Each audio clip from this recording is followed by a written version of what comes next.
Hi everyone, welcome to Bonsai Expression. I'm Christoph and today, well, I'm on the gimbal, so you can see.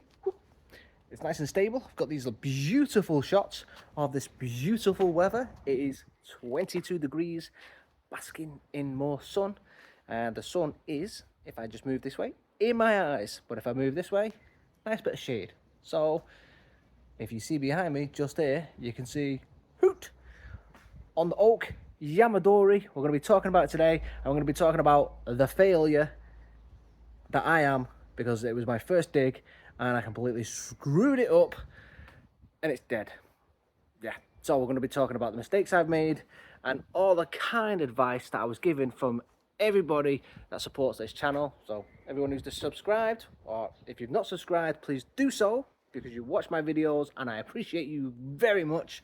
You guys have given me some sound advice, although it's a little bit too late because I already did it and killed it now.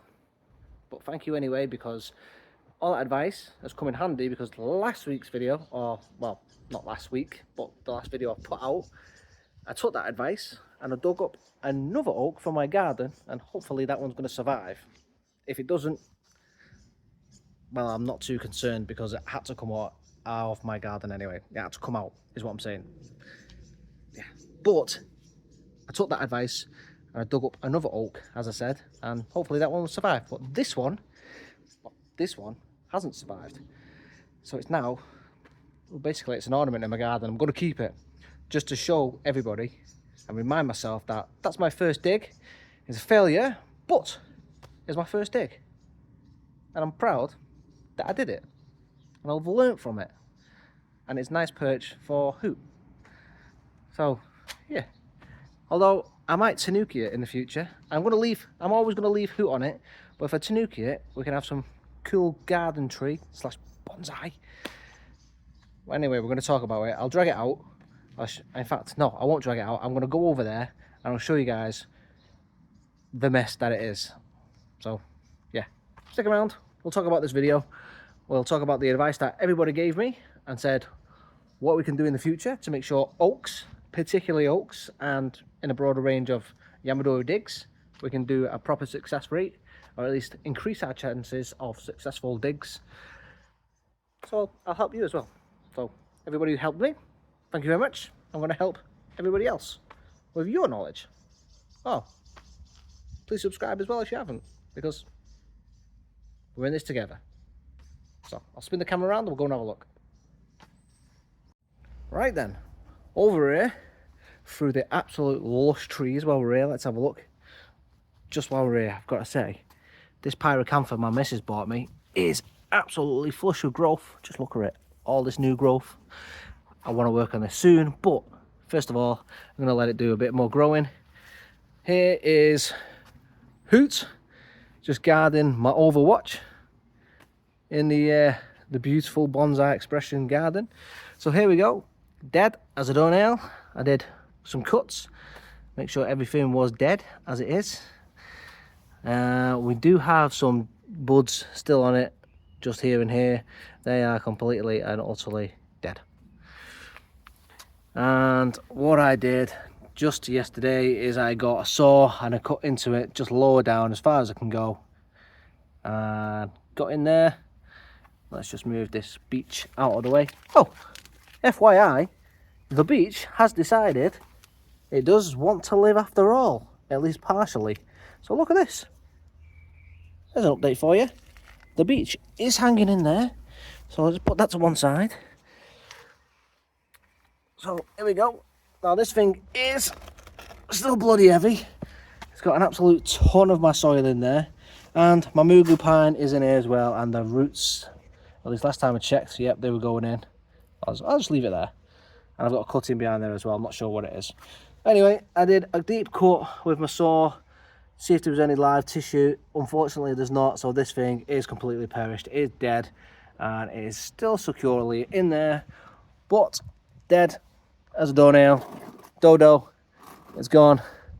So it is staying back here, and who is doing the Overwatch, as I say, looking cool in the garden, just checking out the rest of the garden, making sure everything's cool, fine and dandy. Let's just put that back a little bit. There we go. So yeah, it looks cool on it.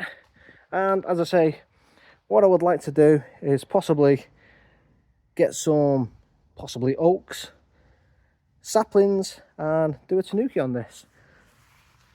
So if you see, the bark itself is really cool on it. So I would like to maybe get some oaks going up that, coming off, and having a nice little tree. And I'll leave Hoot on there. If you remember, if anyone's stuck around since the beginning, I bought Hoot, well, my daughter bought Hoot because I'd heard that having a big bird, or at least a bird of prey in your garden like this, will deter other little birds from coming and pecking at all your moss on your other bonsais. So that was the theory behind it. Doesn't work. Don't bother with that. Yes. So, doesn't work. Yeah. Anyway, so I'll get a chair, pull up a chair, put up a tripod. In fact, I'm going to sit there so you can.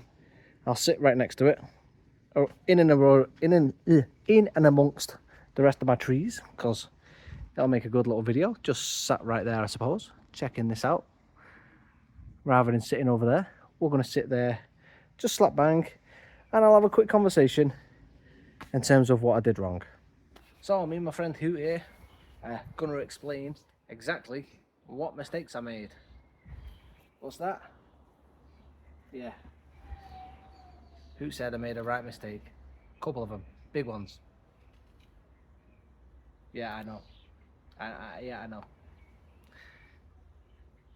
He said I should have tried it in the middle of winter at minus whatever it was, minus 3 or 4 degrees. He said it was too cold.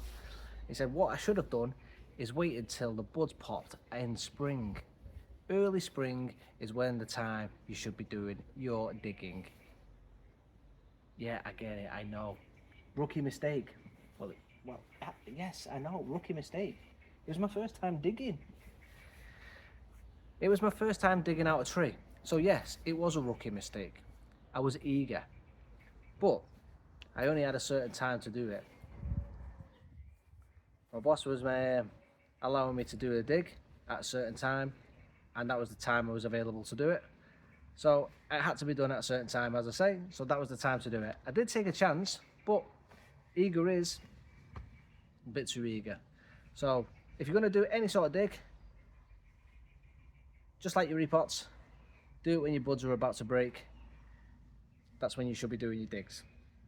In terms of a oak, I was advised to at least wait for not just your buds to break, but wait for your buds to completely break, your leaves to flush out, and then start to harden off as well.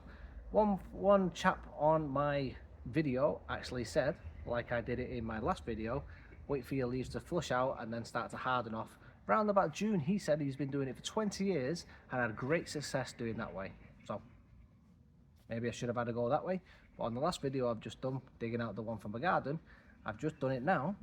So I'm going to see how successful that technique actually is.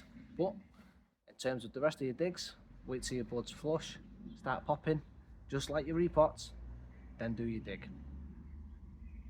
I'm not going to listen to this guy anymore. All he's doing is telling me off. Anyway, number 2 in terms of your oaks, taproot is very important. When you're digging it out, make sure to leave as much of that taproot as possible. That is where most of your energy is stored in terms of your taproot. Taproot is very, very important for your oaks. Can't be understated.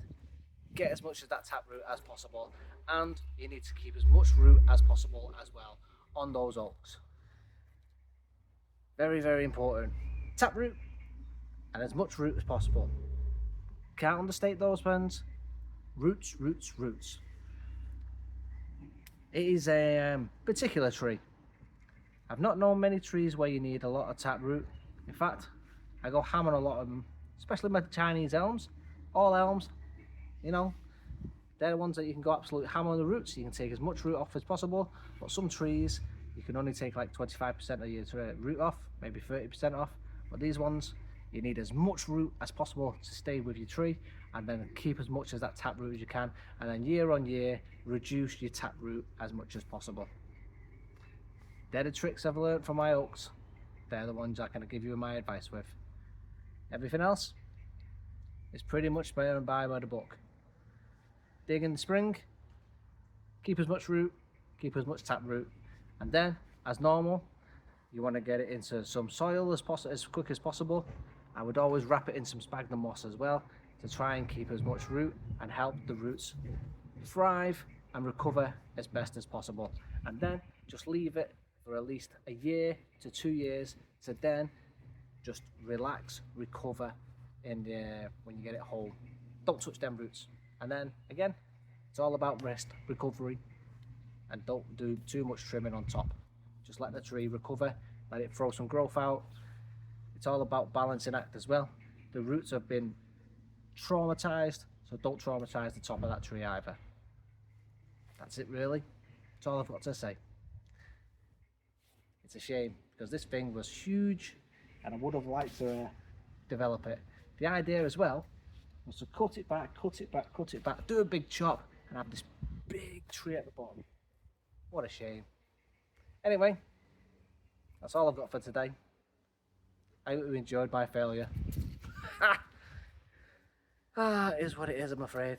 But the next couple of digs, I'm going to learn from them, and hopefully they're going to be successful ones. So, if you want to see me do some more digs, more potting around, more failures, more successes, please do hit that like button, especially that subscribe button with a ding ding notification bell. Yeah, please do so. Stick around, enjoy the channel. Thanks for watching everyone, and I'll see you in the next one. Catch you later. Enjoy the weather. Bye guys.